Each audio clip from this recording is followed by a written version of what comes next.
porque ele veio da Flórida para esse evento. Muito sorte.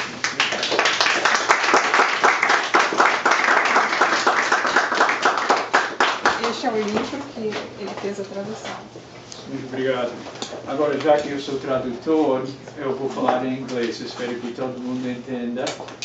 E eu tive grande prazer de conhecer Tereza, minha mulher e eu conhecemos ela e o marido, os filhos, e sentimos uma grande pena quando ela nos deixou, mas acho que a obra dela continua viva e acho que a apreciação dessa obra vai crescendo cada vez mais com o tempo.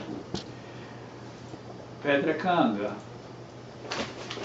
This novel is both deceptively simple on its surface and yet surprisingly complex once we analyze it in depth.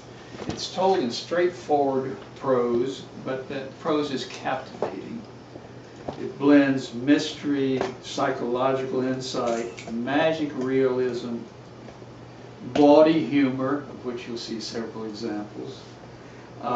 And the end product is a work that lingers in the reader's mind long after the final page is turned. The true protagonist of this masterful novel is Pedra Canga itself. Through the first-person narration of a young writer, herself a character named Tereza Albuez. Through her, the reader is introduced to the denizens of a small town in the state of Mato Grosso in the Pantanal. I don't have to tell you people what Pantanal is, but the wetlands of Brazil. And although the period is unstated, from internal clues we can deduce that it's sometime around mid-20th century. Yet Pedra Canga as a town remains as backward and as superstition-ridden as if it were a century earlier. It's also a place where magic, some benevolent, some malevolent, seems to happen. From the title itself, we can sense the multi-layered nature of the work. It should be noted that Pedra Canga is a type of ore rich in iron, but the word canga also has, among its various meanings, a yoke, as well as an instrument of torture, similar to a pillory. And pedra, of course, means stone or rock, symbolizing the heavy burden, in my mind, that the inhabitants of that unhappy town have borne for generations.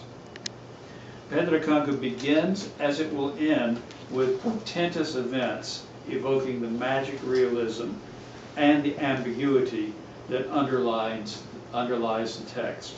And now I'm quoting. On the night Mr. V lay dying, a storm unlike any ever seen in those parts flattened trees, houses, chicken coops, pigsties, and lampposts.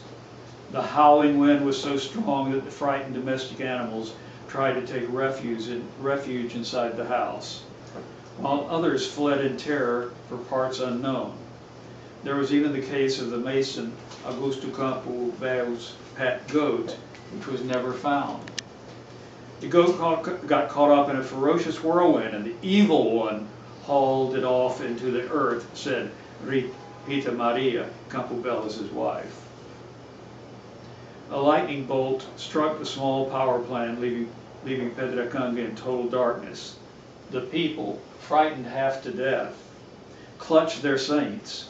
You could see people kneeling before their prayer alcoves, intoning litanies, asking Saint Barbara to calm the tempest, making vows, some impossible of fulfillment, in exchange for an answer to their prayers. Maria Bellarmina, some 17 years later, would disagree with the beginning of this account. It wasn't nighttime at all. Everything happened around 3 in the afternoon. The whole world got dark all of a sudden, and we had to light lamps for a time. Because in those days, there weren't any electric lights. No, ma'am. Something evil was commanding the winds.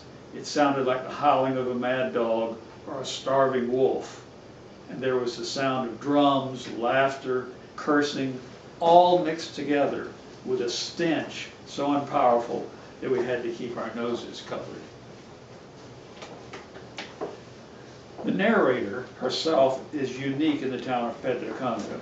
Intelligent, inquisitive, refusing to accept unquestioningly hidebound traditions, and most significantly, possessing an unflagging curiosity that leads her to investigate for herself conflicting accounts of current and past events at the Vergades estate. Through her explorations and excursions, we are introduced to many of the town's colorful and eccentric characters. I'm going to run down a short list of them. Zé Garbas, Tereza's guitar-playing grandfather, known as Old Sulphur Mouth for his profane put-down of hypocrites and stuffed shirts. Adept at impromptu versifying, he composed on the spot this doggerel to deflate a boasting rival. Nico Silvino, a fisherman who catches only wind, I've known you since we both were boys. Your lies you must defend. But even cornered by a cutlass, I'd swear to heaven that you're gutless. Then there is Marcola, an elderly woman living alone by the river who seems to have a connection with things beyond the perception of others. Respected by all, she takes a liking to the narrator, whose life she saves, perhaps through astral projection. Another character is Ludovica Host Eater, Papa Ostia, a typical sanctimonious, Bible-quoting, small-town busybody spinster who interferes in the lives of others and at one point surreptitiously reads Tereza's diary. Zé Garbas defends his granddaughter in a confrontation outside the church after Sunday Mass, devastating Ludovica in a song duel. Host Eater, leave my granddaughter alone. Mind your own business, you nosy old crone. Don't try to fool us. A virgin you're not. We're all aware who got into your twat. Manilão, provided that he's no fairy, he's the one who got your cherry. Don't try to let on it's a big shock when he's known by all for his 12-inch cock. It's supposed to be funny, I don't know. Feel free to laugh. And the narration goes on. Ludovica fainted and was succored by the daughters of Mary, who carried her bodily into the church. The crowd was divided. Many laughed uproariously. Some censured grandfather's lack of respect, while others wandered away, commenting that Old Sulphur Mouth was really vomiting fire today, and that anyone with a tail of straw should tuck it in and head straight home. The guitarist had outdone himself, and for several days not even my grandmother would speak to him. Other characters, although we don't meet them personally, the Vergades. From their huge estate known as the Mangueiral, the Vergade family has ruled Pedracanga since the days of slavery, which of course ended in 1888. The founder of the dynasty, Colonel Totonio Vergade, was universally feared as a cruel and evil man who, it was rumored, had made a pact with the devil. As the novel opens,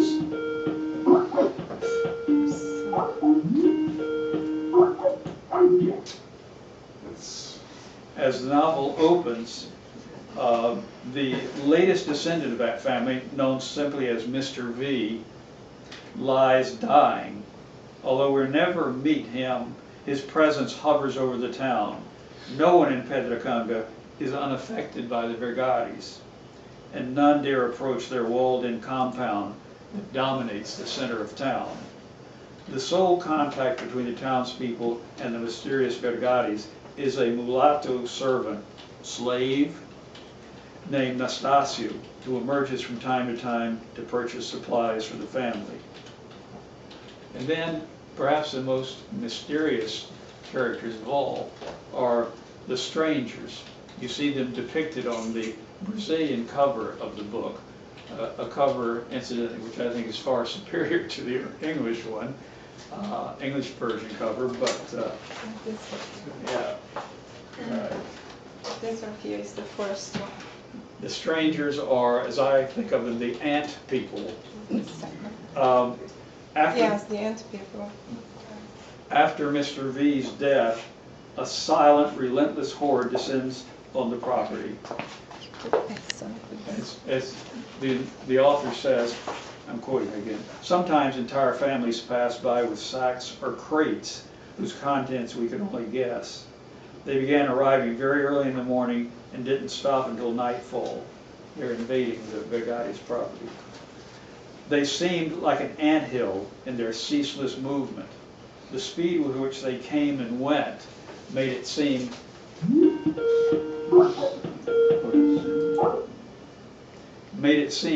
as if they were stealing, which in fact they were.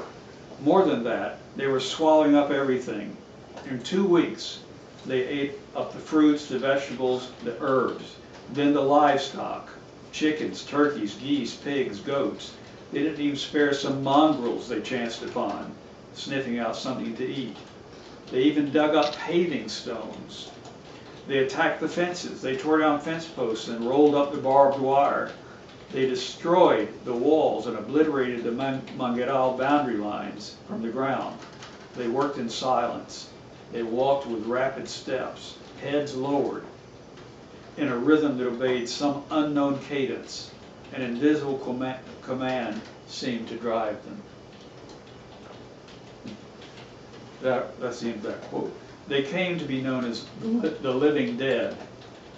Manet Pitchpenny, owner of the Gimme More bar, Quero Mais in Portuguese, commented that although they would come into his bar and order things by pointing, they never spoke with anyone. And another character is the house. Despite the predations in the land itself, it was soon stripped bare of its fruits and vegetables. Quote, and I'm quoting, the huge old Vergati house continued intact, larger than ever now that there were no trees, walls, or fences blocking the view.